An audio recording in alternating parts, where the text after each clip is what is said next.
Hi ಸ್ನೇಹಿತರೆ, ಹೇಗಿದ್ದೀರಾ? I hope ನೀವು ಎಲ್ಲರೂ ಚೆನ್ನಾಗಿರ್ಬೋದು ಅಂತ ಅನ್ಕೋತೀನಿ. ಈ ವಿಡಿಯೋದಲ್ಲಿ ನಾವು ಪಿಡಿಒ ರಿಕ್ರೂಟ್ಮೆಂಟ್ ಕುರಿತು ಮಾಹಿತಿಯನ್ನು ಪಡೆಯಲಿದ್ದೇವೆ. ಇದಕ್ಕೆ ಸಂಬಂಧಪಟ್ಟಂತೆ ನಾವು ತಿಳಿದುಕೊಳ್ಳುವಂತಹ ವಿಷಯಗಳು ಈಗಾಗಲೇ ನಿಮಗೆ ಗೊತ್ತೇ ಇದೆ. ಹುದ್ದೆಗಳ ಸಂಖ್ಯೆ, ವಿದ್ಯಾರ್ಹತೆ, ವೇತನ ಶ್ರೇಣಿ, ವಯೋಮಿತಿ, ಅರ್ಜಿ ಶುಲ್ಕ, ಹುದ್ದೆಗಳ ವಿವರ, ಈ ಎಲ್ಲ ಮಾಹಿತಿಗಳು ಏನಂತಾರೆ ನಾವು ಈ ವಿಡಿಯೋ ಮುಖಾಂತರ ನೋಡಲಿದ್ದೇವೆ. ಸೊ ತಡ ಮಾಡದೆ ಬನ್ನಿ ವಿಡಿಯೋವನ್ನು ಸ್ಟಾರ್ಟ್ ಮಾಡೋಣ.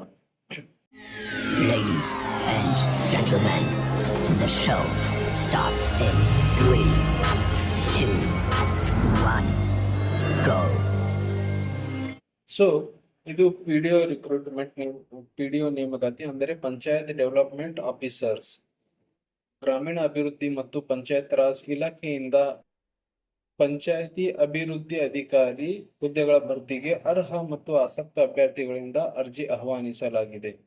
ಆಸಕ್ತ ಮತ್ತು ಅರ್ಹ ಅಭ್ಯರ್ಥಿಗಳು ಸದರಿ ಹುದ್ದೆಗಳಿಗೆ ಅರ್ಜಿ ಸಲ್ಲಿಸಲು ನಿಗದಿಪಡಿಸಿದ ದಿನಾಂಕದೊಳಗೆ ಅರ್ಜಿ ಸಲ್ಲಿಸಿ. ಈ ಹುದ್ದೆಗಳಿಗೆ ಅಗತ್ಯವಿರುವ ವಿದ್ಯಾರ್ಹತೆ, ವೇತನ ಶ್ರೇಣಿ, ವಯೋಮಿತಿ, ಅರ್ಜಿ ಶುಲ್ಕ, ಹುದ್ದೆಗಳ ವಿವರ ಎಲ್ಲ ಮಾಹಿತಿ ಏನೈತಲ್ಲ ಕೆಳಗೈತಿ ನಾವು ನೋಡೋಣ. ಈಗಾಗಲೇ ಹೇಳಿದಂತೆ ಇಲಾಖೆ ಹೆಸರು ಗ್ರಾಮೀಣ ಅಭಿವೃದ್ಧಿ ಮತ್ತು ಪಂಚಾಯತ್ ರಾಜ್ ಇಲಾಖೆ, ಹುದ್ದೆಗಳ ಹೆಸರು ಪಂಚಾಯತ್ ಅಭಿವೃದ್ಧಿ ಅಧಿಕಾರಿ, ಪಂಚಾಯತ್ ಡೆವಲಪ್ಮೆಂಟ್ ಆಫೀಸರ್. ಒಟ್ಟು ಹುದ್ದೆಗಳು 247 ಇದ್ದು ಅರ್ಜಿ ಸಲ್ಲಿಸುವ ವಿಧಾನ ಆನ್ಲೈನ್ ಮುಖಾಂತರ ಮಾತ್ರ ಇರುತ್ತದೆ, ಆಫ್ಲೈನ್ಗೆ ಅವಕಾಶ ಇರುವುದಿಲ್ಲ. ಇನ್ನು ಹುದ್ದೆಗಳ ವರ್ಗೀಕರಣ ನೋಡಬೇಕಂದ್ರೆ ಉಳಿಕೆ ಮೂಲ 150, ಹೈದರಾಬಾದ್ ಕರ್ನಾಟಕ 97 ಹುದ್ದೆಗಳು ಖಾಲಿ ಇವೆ. ಇದಕ್ಕೆ ಸಂಬಂಧಪಟ್ಟಂತೆ ವಿದ್ಯಾರ್ಹತೆ, ಅರ್ಜಿ ಸಲ್ಲಿಸುವ ಅಭ್ಯರ್ಥಿಗಳು ಭಾರತದ ಕಾನೂನಿನನ್ವಯ ಸ್ಥಾಪಿತವಾದ ಅಂಗೀಕೃತ ವಿಶ್ವವಿದ್ಯಾಲಯದಿಂದ ಸ್ನಾತಕೋತ್ತರ ಪದವಿ ವಿದ್ಯಾರ್ಹತೆಯನ್ನು ಹೊಂದಿರತಕ್ಕದ್ದು. ಅದೇ ರೀತಿ ಅರ್ಜಿ ಸಲ್ಲಿಸಲು ನಿಗದಿಪಡಿಸಿದ ಕೊನೆಯ ದಿನಾಂಕಕ್ಕೆ ಅಭ್ಯರ್ಥಿಗಳು ಕನಿಷ್ಠ 18 ವರ್ಷ ಪೂರೈಸಿರಬೇಕು. ಸಾಮಾನ್ಯ ಅಂದ್ರೆ ಜನರಲ್ ಅಭ್ಯರ್ಥಿಗಳಿಗೆ 35 ವರ್ಷ ಗರಿಷ್ಠ ವಯಸ್ಸು. ಪ್ರವರ್ಗ 2A, 2B, 3A, 3B ಅಭ್ಯರ್ಥಿಗಳಿಗೆ ಗರಿಷ್ಠ 38 ವರ್ಷ. SC/ST ಕ್ಯಾಟಗರಿ 1ಕ್ಕೆ ಸೇರಿದ ಅಭ್ಯರ್ಥಿಗಳಿಗೆ ಗರಿಷ್ಠ 40 ವರ್ಷ ತನಕ ಅವಕಾಶ ಇರುತ್ತದೆ.